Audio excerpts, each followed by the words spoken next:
જય શ્રી કૃષ્ણ મિત્રો, મારું ગુજરાતી કિચનમાં આપનું સ્વાગત છે. ફ્રેન્ડ્સ, 12 મહિના સુધી સ્ટોર કરી શકાય અને બાળકો તથા દરેકને પ્રિય એવી આ ફરાળી સાબુદાણાની વેફર જે ઘરે બધા બનાવવાનું અવોઇડ કરે છે, કારણ કે એમાં બધાને એવું લાગે છે કે સરખી થશે નહીં થાય, પરંતુ તમે દરેક વેફરને જોઈ શકો છો, કાચ જેવી છે અને આંગળાઓ પણ આરપાર દેખાય છે. દરેકે દરેક વેફરનું રિઝલ્ટ એટલું સરસ આવેલું છે, તો આસાનીથી ઘરે બનાવી શકો છો અને બિગનર્સ પણ બનાવી શકે છે અને વ્રત ઉપવાસમાં આનો ઉપયોગ કરી શકે છે. તો ચાલો આપણે આ વેફર કેવી રીતે બને એ જોઈશું અને તમને આને તળીને પણ રિઝલ્ટ બતાવું, પછી જ આપણે આગળની પ્રોસેસ કરીશું.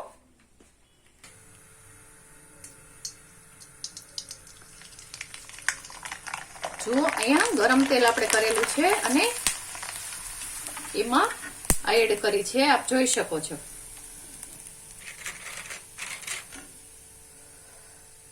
સાઈઝમાં કેટલો ફરક આવે છે એ તમે આસાનીથી જોઈ શકો છો. તો બસ આવી રીતે આપણે આ તળીશું અને કેટલા નંગ બને છે, શું થાય છે, બધું જ કહું છું આગળ. બસ આવી રીતે સહેજ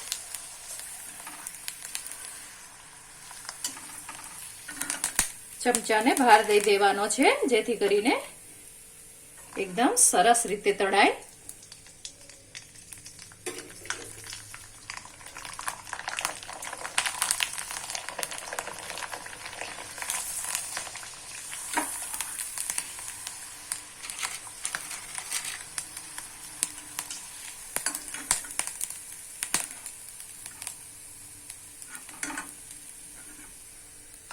વ્રત ઉપવાસમાં તમે આસાનીથી લઈ શકો છો અને બાળકોને તો તમે ટિફિનમાં પણ ભરી અને આપી શકો છો. બાળકોની તો આ પ્રિય હોય છે અને કોઈ બાળક વ્રત કરતું હોય તો એ પણ આસાનીથી લઈ શકે અને એન્જોય કરી શકે. એટલી સરસ બને છે અને રિઝલ્ટ તમારી સામે છે ફ્રેન્ડ્સ, કે એકદમ નાની સાઈઝ હોય છે એમાંથી આ 3 ગણી સાઈઝ થાય છે.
જુઓ, આપણે બધી જ વેફર છે એને તળી લીધેલી છે અને તમે રિઝલ્ટ જોઈ શકો છો.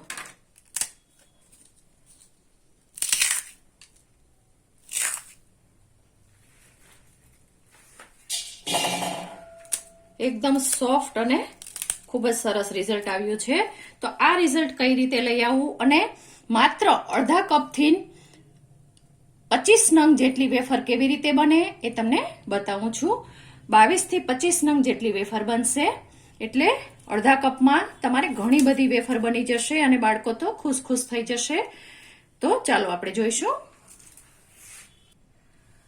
જુઓ, એના માટે અહીંયા મેં આ એકદમ નાની સાઈઝના સાબુદાણા આવે છે એ લીધેલા છે. આપ જોઈ શકો છો, એકદમ નાની સાઈઝના ખાંડના દાણા જેવડા સાઈઝ હોય છે એ સાબુદાણા આવે છે અને એક આ આપણે જે ખીચડી બનાવીએ છીએ રેગ્યુલર સાઈઝના આવે છે અને એક હજુ આથી મોટા તળવા માટેના તૈયાર જ આવે છે.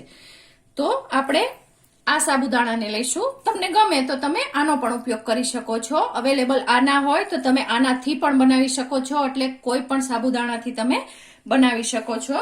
તો અહીંયા આપણે આ અડધો કપ આ સાબુદાણાને લઈ લઈશું. સારી રીતે આને હાથથી ચોળી ને બસ આવી રીતે ભાર દઈને સેજ ચોળવાનું છે, એ વાતનું ખાસ ધ્યાન રાખીશું, જેથી કરીને અંદર જે સ્ટાર્ચનો ભાગ હશે એ આસાનીથી નીકળી જશે. અને પાણીને આપણે નિતારી લઈશું.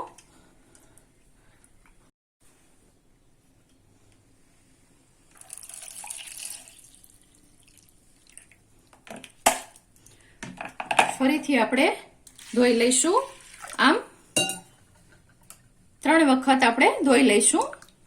પાણી ક્લિયર આવે ત્યાં સુધી આપણે સહેજ ધોઈ લઈશું, એ વાતનું ધ્યાન રાખીશું.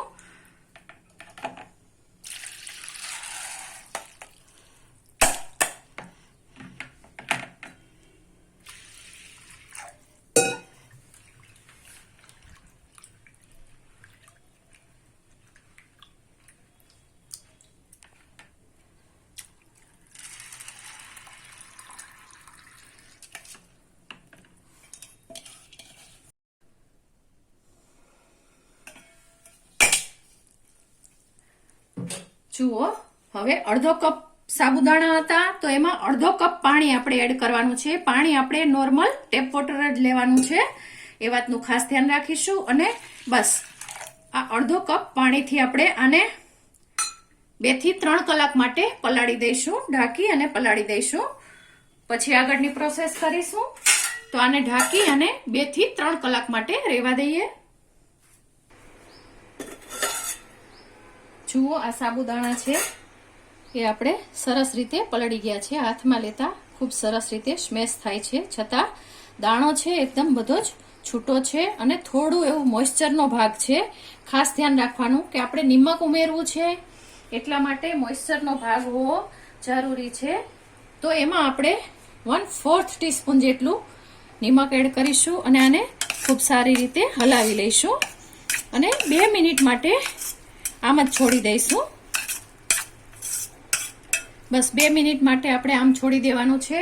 એ દરમિયાન આપ જોઈ શકો છો કે અહીંયા મેં એક વાસણ લીધેલું છે, તમે સ્ટીમર પણ લઈ શકો છો.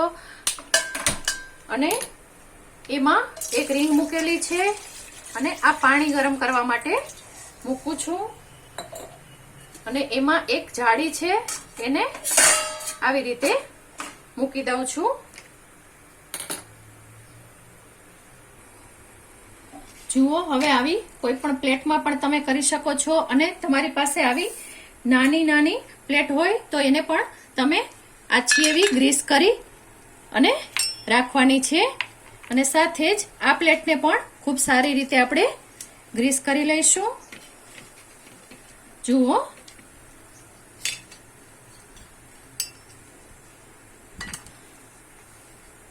હવે આ પ્લેટ લેતા હોય તો આવી રીતે તમારી પાસે આ બંગડી હોય એને ધોઈ અને યુઝ કરવાનું છે. અને આવી રીતની પ્લેટ હોય તો તમે સીધા જ પાથરી શકો છો. આપ જોઈ શકો છો અહીંયા હું આ 1 ચમચી જેટલા જ સાબુદાણા લઉં છું. સાબુદાણાને ખાસ ધ્યાન રાખવાનું છે કે સિંગલ લેયરમાં જ પાથરવાના છે, વધારે એકદમ ઘાટા થઈ જાય એટલા પાથરવાના નથી.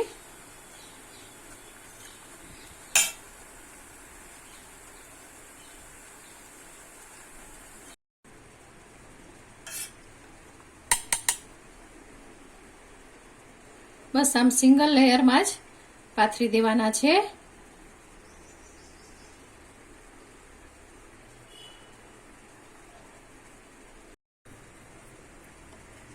હવે આને આપણે બસ આવી રીતે અહીંયા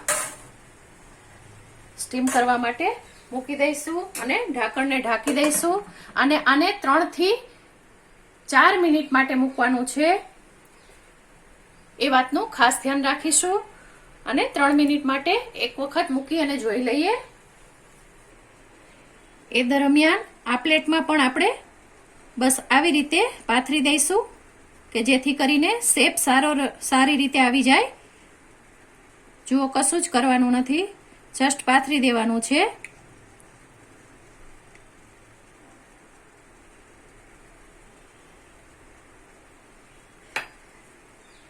અને આને ઉઠાવી લેવાની છે. તો આપ જોઈ શકો છો ખૂબ સરસ રીતે શેપ આવી ગયો છે. બસ આમ બધામાં પાથરી દેવાનું છે.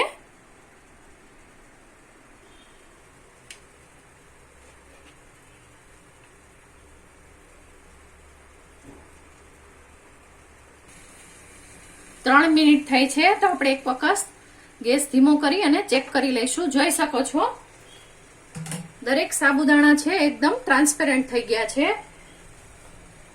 તો હવે આપણે એને લઈ લઈશું અને આને 1 મિનિટ માટે ઠંડા થવા દઈશું, પછી જ ઉખેડીશું જેથી કરીને સરસ રિઝલ્ટ આવે. તો આને આપણે લઈ લઈએ અને સાથે જ આ પ્લેટ છે એને ફરીથી મૂકી દઈશું. આને પણ 3 મિનિટ માટે મૂકી દઈશું.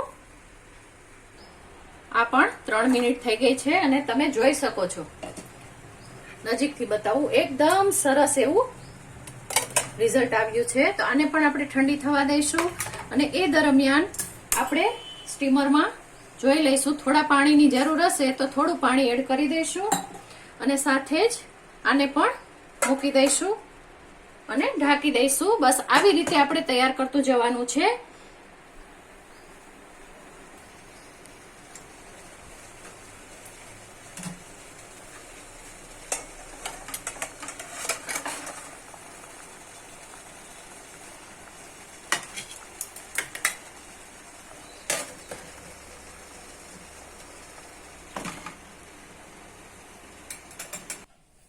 જુઓ, આને આપણે 1 મિનિટ માટે સહેજ ઠંડુ કરી લીધેલું છે અને બસ કિનારા ઉપર સહેજ ચપ્પુ જ લગાવવાનું છે જેથી કરી અને ખૂબ સારી રીતે આસાનીથી સરસ રીતે નીકળી જાય છે. તો આપ જોઈ શકો છો. તો હવે આને આપણે ઉલટું આવી રીતે સૂકવી દઈશું.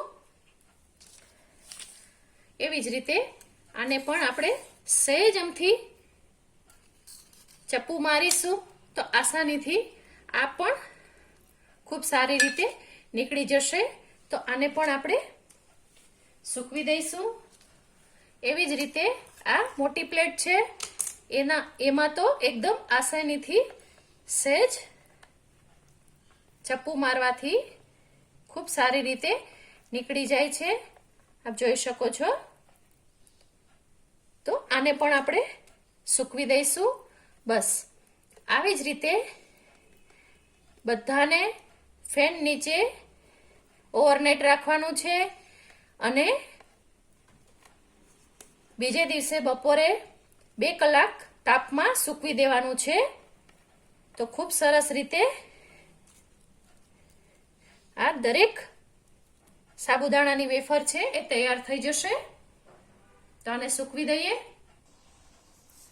જુઓ ફ્રેન્ડ્સ, 1 કલાક થઈ છે અને રિઝલ્ટ તમને બતાવું છું. એકદમ સરસ હાથમાં લેવાય એવી ખૂબ જ સરસ રીતે તૈયાર થઈ છે. તો એક વખત આને પલટાવી દઈશું. બસ બધી જ આ વેફર છે એને પલટાવી દેવાની છે અને હવે ઓવરનાઇટ આમ જ રહેવા દઈશું અને બીજે દિવસે આપણે તાપમાં સૂકવી લઈશું. તો ફ્રેન્ડ્સ, તમને મારી આ રેસીપી પસંદ પડી હોય તો મારી ચેનલને લાઈક, શેર અને સબસ્ક્રાઇબ ચોક્કસથી કરજો. આભાર મિત્રો. જય શ્રી કૃષ્ણ.